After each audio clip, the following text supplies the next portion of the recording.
Hello everyone, তো তোমরা আগের ব্লগে দেখিয়েছিলে আমরা কোচবিহার যাচ্ছি। তার জন্য এখানে দেখো একটা আমের দোকানে দাঁড়িয়ে পড়েছি। এখান থেকে আম নিয়ে নিচ্ছে সবার জন্য, আর এখানে পিয়া আইসক্রিমও নিয়ে এসে। তারপরে এখানে দেখো ছোট বুনু চেরি খাচ্ছে আর মা মুখ মুছিয়ে দিচ্ছে।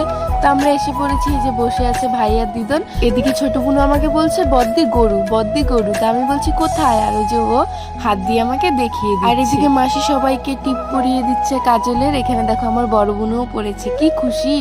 আর এখানে ছোট বুনু দাঁড়িয়ে দাঁড়িয়ে দেখছে, কারণ ওকে তো আমি আগেই পরিয়ে দিয়েছিলাম। তারপরে এখানে সবাই মিলে দেখো খেলছে, সব বাচ্চা কাচ্চা একদম মানে সবাই মিলে। আর এদিকে দেখো এটা আমার ভাগনা হয়, এদিকে আমি ভিডিও করছি তাই দেখো সবাই আমার দিকে তাকিয়ে আছে, সবগুলো আমার বুনু হয়। তো তারপরে আমরা বেরিয়ে পড়েছিলাম একটু রাস্তা হাঁটতে। তো এখানে দেখো মাসি, পায়েল, পিয়া, আমি সবাই মিলে বেরিয়ে পড়েছি। সামনে দেখো একটা কুকুরও যাচ্ছে আমাদের সাথে। আর এদিকে দেখো কি সুন্দর লাগছে না। আমি বলছি যে এই জঙ্গলটায় মাসি ভয় পাচ্ছে ভয় পাচ্ছে, আর কি মারছিলাম আর কি।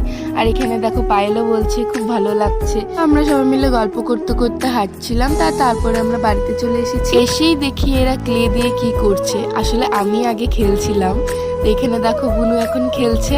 তো এখানে বুনু বলছে কে কোনটা বানিয়েছে। এই যে প্রথমে এটা হচ্ছিল বুনু বানিয়েছে, তারপরে এটা আমি আর বুনু বানিয়েছি, আর এই যে ফুলটা দেখছে এটা আমি বানিয়েছি। আর ও মিথ্যা কথা বলছে, তারপরে আবার বলছে না বদ্দি বানিয়েছে। তা আবার দেখা হচ্ছে পরের ব্লগে। বাই, রাধে রাধে।